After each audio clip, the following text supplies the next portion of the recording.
Tu crois être maître de tes décisions? En réalité, ton cerveau l'est. Il existe des mécanismes psychologiques qui influencent tes choix sans que tu t'en rendes compte.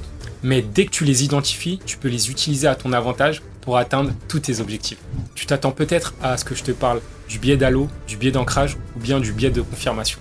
Mais oublie-les, tout le monde en parle. Dans cette vidéo, je te révèle 4 mécanismes psychologiques méconnus et bien plus sournois. Tous ces mécanismes m'ont ralenti avant que je découvre comment les utiliser comme levier de réussite. Et crois-moi, ce n'est pas juste de la théorie. Bien compris et utilisé à ton avantage, ces mécanismes peuvent te faire changer de trajectoire comme ça l'a été pour moi. Je suis passé d'un ado perdu redoublant à devenir l'un des meilleurs étudiants de mon école avant de rejoindre l'INSEAD et de travailler en conseil en stratégie. Passons maintenant au premier mécanisme qui est la théorie du soi possible.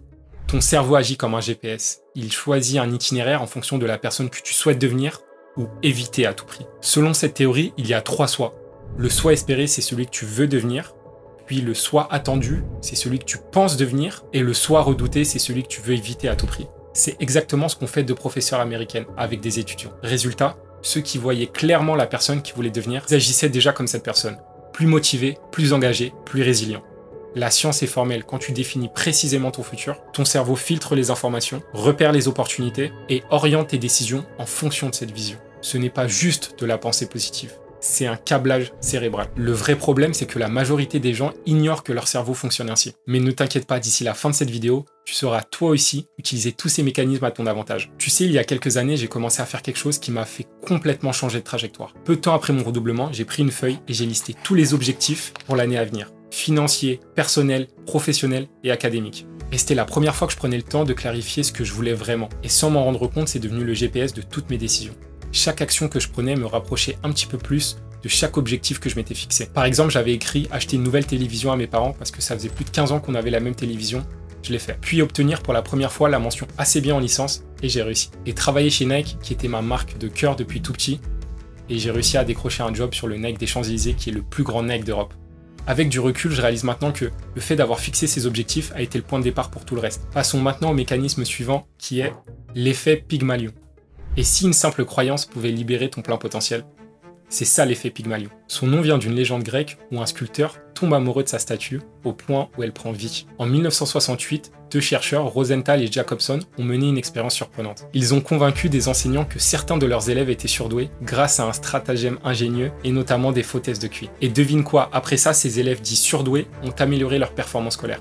Pourquoi? Parce que lorsqu'une personne croit sincèrement en toi, ton cerveau s'adapte, ta motivation change et tu commences à incarner cette croyance. Ce n'est pas un effet placebo, c'est un changement intérieur qui transforme ton comportement et qui impacte tes résultats. Alors entoure-toi de personnes qui voient ton potentiel même quand toi tu doutes. Leurs attentes peuvent te guider vers la réussite. Et c'est exactement ce qui m'est arrivé lorsque j'ai rencontré Edgar, un chargé de TD d'économie à la Sorbonne. Il était plus jeune que les autres profs, super cool et plein d'énergie. Donc à la fin du premier cours, je suis allé le voir car j'étais complètement perdu. On me répétait sans cesse que les masters à la Sorbonne étaient super sélectifs et que je n'avais aucune chance sachant que j'avais redoublé. Mais Edgar était différent. Quand je lui expliquais mes doutes, il m'a regardé droit dans les yeux et m'a dit « Tu vas l'avoir ton master, c'est une certitude. Maintenant, voilà ce que tu vas faire. Tu vas continuer à améliorer tes notes, passer des certifications, trouver un stage et contacter des alumni de ces masters. » Et c'est exactement ce que j'ai fait. Résultat, je n'ai pas été pris seulement dans un master, j'ai été pris dans les 4 masters. Puis, un an plus tard, lorsque j'avais intégré le master de la Sorbonne que je voulais, Edgar m'a dit « William, tu devrais encore viser plus haut. Il y a ce nouveau master in management de l'INSEAD qui est très sélectif. Et tu devras passer le TOEFL, le GMAT et surtout t'améliorer en anglais. Mais je suis convaincu que tu en es capable. » À ce moment-là, je connaissais même pas encore l'école. J'ai commencé à faire des recherches et je me suis aperçu que c'était la meilleure école de commerce en Europe. Donc mon challenge principal, c'était de m'améliorer en anglais et de pouvoir passer tous ces tests. Pour améliorer mon anglais, j'ai fait un Erasmus, j'ai pris des cours d'anglais, j'ai fait un stage à l'étranger et après plusieurs centaines d'heures de travail. Et maintenant, on croise les doigts. Là, il me reste mes essais à finir de l'INSEAD et on va se donner les moyens de réussir. J'ai finalement été pris. Si la vidéo te plaît, pense à liker et t'abonner, ça m'aide vraiment à développer la chaîne. Continuons maintenant avec le mécanisme suivant qui est la théorie de l'autodétermination. Tu veux comprendre ce qui te motive à avancer sans procrastiner ou dépendre d'une source externe? Ce que 2 chercheurs ont découvert peuvent vraiment changer ta manière de rester motivé sur le long terme. Leur idée est simple, nous sommes naturellement motivés de l'intérieur lorsque 3 besoins fondamentaux sont satisfaits. L'autonomie, te sentir aux commandes et aligné avec ce que tu fais. La compétence, te sentir bon et progresser dans ce que tu fais.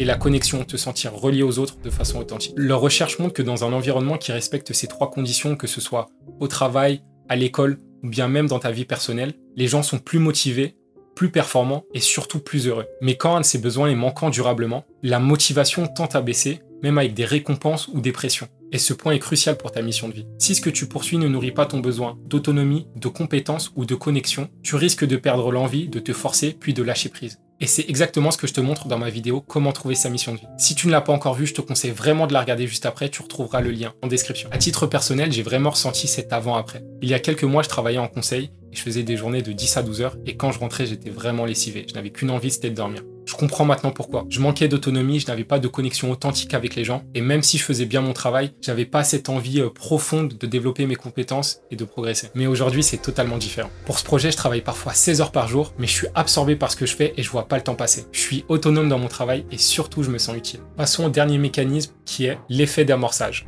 Tu ne t'en rends peut-être pas compte, mais chaque mot, chaque image, chaque chose que tu vois peut influencer tes actions. C'est ce qu'on appelle l'effet d'amorçage. En fait, ton cerveau associe certains mots ou images à des comportements. Et sans que tu t'en aperçoives, ces stimuli peuvent orienter ta manière de penser, de ressentir et d'agir. Le psychologue John Bark l'a démontré avec une expérience bluffante. Il a fait lire à 2 groupes de personnes des listes de mots différentes. Pour le premier, une liste de mots liés à la vieillesse, canne, calvitie, boitillement. Et pour le second, des mots liés à la jeunesse, fête, souplesse, sport. Résultat, ceux qui ont eu les mots liés à la vieillesse sont sortis de la salle beaucoup plus lentement comparé à l'autre groupe, juste à cause de quelques mots. Alors imagine chaque jour si tu exposes ton cerveau à des mots, des images, des idées en rapport avec ta vision idéale. C'est ça l'effet d'amorçage. Tu programmes donc ton cerveau à y croire et à agir en fonction. Tu sais, l'idée de me lancer sur YouTube me terrorisait. Je suis quelqu'un d'introverti et de très discret. Pour te dire, quand j'étais plus jeune, juste l'idée de décrocher le téléphone me faisait peur. Et alors de parler en public, t'imagines même pas l'anxiété que je pouvais ressentir. Donc, je faisais tout pour éviter ce genre de situation inconfortable. Et aussi, j'étais ce gars dans l'ascenseur qui appuyait sur le bouton pour fermer les portes quand je voyais quelqu'un arriver au loin. Parce que l'idée de partager cet ascenseur et peut-être de parler à un inconnu me crée de l'anxiété. Donc maintenant, tu comprends mieux d'où je pars. Le vrai point de bascule a été le jour où j'ai décidé de ne pas poursuivre dans le conseil. Mais je n'avais aucune idée précise de ce que je voulais faire. Je parlais d'entrepreneuriat, de dropshipping, de start-up, mais j'étais juste perdu. Mais tout a changé après une discussion avec mon ami Adria, qui est mon ami depuis maintenant 7 ans. On s'est rencontrés à la Sorbonne, à la salle de muscu, et maintenant il est devenu le youtubeur numéro 1 en Espagne en développement personnel et un expert en communication. Ce jour-là, il m'a dit « William, je vais être franc avec toi. Tu es perdu, repars à l'essentiel. Qu'est-ce que tu aimes faire? Aider les gens. Et où est ton avantage concurrentiel? Dans ton parcours, ton histoire. Pas aller vendre des trucs à 5 € que t'as acheté à 1 € en Chine. » Moi, je résistais, j'ai dit « Oui, mais Adria, t'as réussi dans ce domaine, mais ça veut pas dire que moi aussi je vais réussir. » Et là, il m'a donné des raisons tangibles sur mon histoire, mes expériences, et ces mots sont restés. Quelques jours plus tard, j'ai compris qu'il avait raison, et que c'était le seul chemin qui avait du sens d'être poursuivi. Mais à l'époque, c'était la peur qui m'empêchait de le voir. À partir de là, je devais me convaincre pour que ça fonctionne. J'ai commencé à me visualiser en train de tourner des vidéos, puis faire des affirmations dans mon miroir pour m'assurer que je n'allais pas être ridicule, et enfin, décider d'en parler à mes proches. Petit à petit, c'est devenu une évidence pour moi, et ensuite pour eux. Parce qu'ils connaissent mon histoire et mes valeurs, et j'ai juste à les partager à plus grande échelle. Et aujourd'hui, nous y voilà. J'espère que tu as trouvé ces mécanismes fascinants, et dis-moi en commentaire lequel t'as le plus surpris et pourquoi. Et surtout, n'oublie pas, vision, intention, action pour avancer avec clarté. Je te dis à très vite pour une prochaine vidéo.